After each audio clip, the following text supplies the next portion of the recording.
पिछले 2 महीने में मैंने ऑलमोस्ट 100+ कोचिंग सेशंस किए हैं, थेरेपी सेशंस किए हैं, काउंसलिंग सेशंस किए हैं और उनसे मेरी क्या क्या की टेकअवेज हैं, क्या क्या मेरी लर्निंग्स हैं और क्या क्या मेरी इंसाइट्स हैं। और एक मसला जो कि मुझे हर बंदे में मिला है वो है चाइल्डहुड इमोशनल इम्पैक्ट। जी, हम लोग क्या होता है कि अपने बचपन में पेरेंट्स की तरफ से या कभी कभी टीचर्स की तरफ से या कभी कभी फ्रेंड्स की तरफ से या समटाइम्स कुछ रिलेटिव्स की तरफ से चाइल्डहुड में नेग्लेक्ट होते हैं, बचपन में कुछ ऐसी पेनफुल मेमोरीज होती है जिनकी वजह से बहुत ज़्यादा स्ट्रॉन्ग और डीप नेगेटिव इमोशंस होते हैं और लोग अपनी लाइफ को मुकम्मल तरीके से एंजॉय नहीं करते। और जब मतलब बहुत ज़्यादा पीपल प्लीजिंग करता है तो ये भी साइन होता है कि कहीं ना कहीं उसके पास में इमोशनली नेग्लेक्ट होता है। अब सवाल ये आता है कि इसका हल क्या है। अस्सलाम वालेकुम व्यूअर्स, कैसे हैं आप? पिछले 2-3 महीने से मैंने कोई वीडियो पोस्ट नहीं की because I was very busy while conducting coaching session, therapy sessions और ऑनलाइन सेशन और ट्रेनिंग्स में रूटीन इतनी बिजी थी कि मुझे टाइम नहीं मिला वीडियो रिकॉर्ड करने का,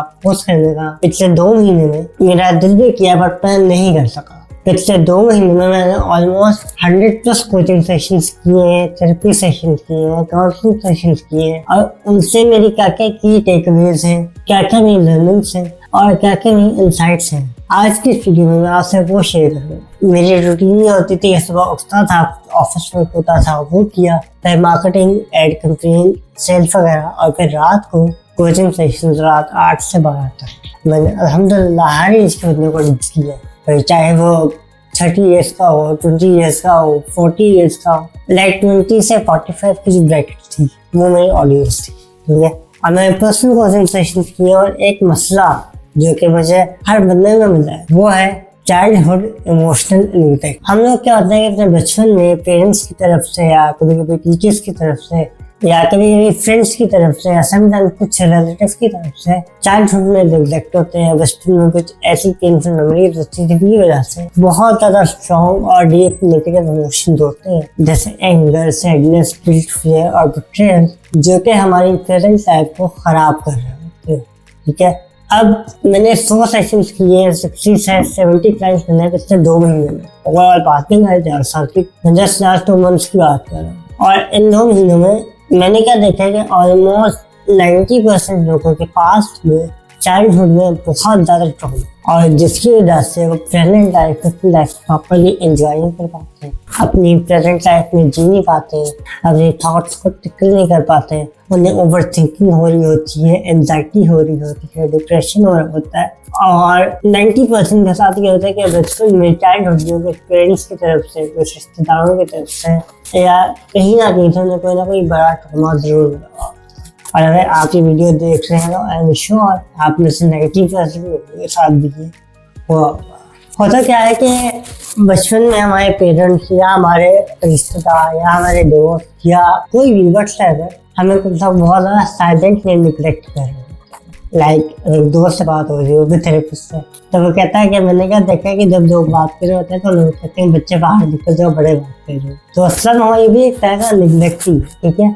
और वैसे तो मैं खुल के बात नहीं कर सकता क्योंकि बहुत बड़े लोग निगलेक्ट करते हैं और इस निगलेक्शन की वजह से बच्चों को या समहाउ इस व्यूज की वजह से बच्चों के माइंड में पेनफुल इमोशन पड़ जाते हैं, जिसकी वजह से 10 साल बाद 20 साल बाद वो डिप्रेशन में बन जाते हैं और लोग अपनी लाइफ को मुकम्मल तरीके से एंजॉय नहीं करते। एक चीज ये भी देखी मैंने कि ऑलमोस्ट 80% लोग मेरे पास आए हैं, उनका क्या इशू था कि पेरेंट्स की तरफ से उन्हें सब मिला है, घर मिला, गाड़ी मिली, पैसा मिला, खाना पीना, एजुकेशन, बट स्टिल पेरेंट्स ये नहीं पूछते कि बेटा आपको ऐसे क्या चीज चाहिए जो कि आपको कंप्लीट फील करे, ठीक है।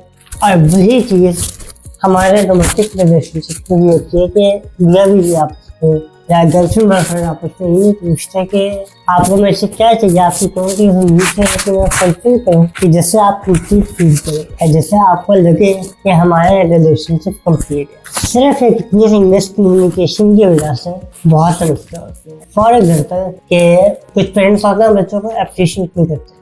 अब क्या पता उनका यह साइलेंट बिहेवियर और बच्चों को अप्रिशिएट करने का कि वो कुछ गिफ्ट देते हैं या वो कोई एक्सपेंसिव चीज ला दे, बट क्या पता उस बच्चे को डिजिटल वर्बल एप्रिसिएशन चाहिए या काइनेस्थेटिक फीलिंग के साथ एप्रिसिएशन चाहिए, उसकी गिफ्ट ना चाहिए। हम लोग पूछते नहीं मिस कम्युनिकेशन की वजह से इतने मसले होते हैं और सिर्फ इतनी सी बात की वजह से बाद में वो चीज़ ट्रॉमा बन रही है, हम लाइफ फुल डिस्टर्ब हो रही है।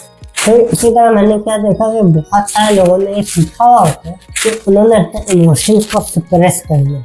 अगर इमोशन को इतना सप्रेस करते हैं उनका पैटर्न नहीं बने, कोई आके उन्हें डांट दे, वो आके उन्हें मार दे, वो आके उन्हें जैसा मर्जी फील करवा दे, मतलब उन्हें आदत बन जाती है अपने उस नेगेटिव इमोशन को सप्रेस करते हैं। समटाइम्स क्या होता है कि बहुत सारे लोग अपनी लाइफ में सैड फील कर रहे होते हैं और इसके पीछे ऐसी क्लियर रीजन नहीं होती है, बस पता नहीं क्यों होता है। तो कहीं ना कहीं बैकग्राउंड में माइंड में उनके वो painful emotion, painful past memories, sensitive emotion, वो चीज़ें चल रही होती है और उनको वो प्रॉपरली आइडेंटिफाई नहीं कर पाते और तभी वो थेरेपी पे आते हैं, तभी वो कोचिंग में आते हैं।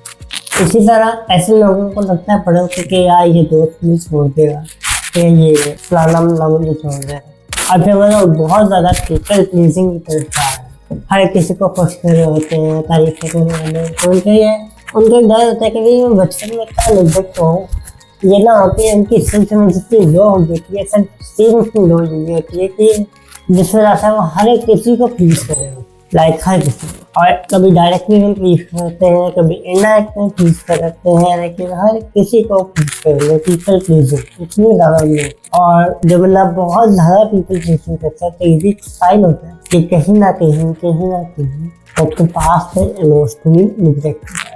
फिर इसी तरह उन लोगों का एक और पैटर्न होता है कि वो अपने आप को बहुत ज़्यादा क्रिटिसाइज कर रहे हैं, लाइक बात पे रादर दिन के अपने आप को अप्रिशिएट करें कि वो इतनी मेहनत से यहाँ पहुँचे हैं, ग्रो किया है, तो उल्टा अपने आप को क्रिटिसाइज कर रहे होते हैं, अपने बारे में बुरी बातें कर रहे होते हैं। ये पॉजिटिव सेल्फ टॉक नहीं होती, ये भी एक तरह का साइन है कि कहीं ना कहीं आप जो पास है इमोशनली नेगलेक्ट हुए, तो जिसकी वजह से आप ये फील करें। ऑलमोस्ट 100 में से 80% लोगों का यही है। और एक और चीज़ के जब ऐसे लोगों को कोई प्यार करता है तो उन्हें लगता है कि ये तो अनसेफ है, ये हमें धोखा ना दे दे या ये प्यार कहीं चला ना करें, इस तरह की जिंदगी थॉट सारी होती है कि आई कांट टेक यू, ठीक है। और ये भी एक साइन होता है कि वो लोग कहीं ना कहीं पास है इमोशनली निकलते। मेरे पास हर एज का बंदा आया है, लाइक 22 साल की लड़की आई है, लड़के आए हैं, 28 साल की भी लड़कियाँ आई हैं, लड़के आए हैं, 45 ईयर्स के भी लोग आते हैं डिप्रेशन में, एंजाइटी में।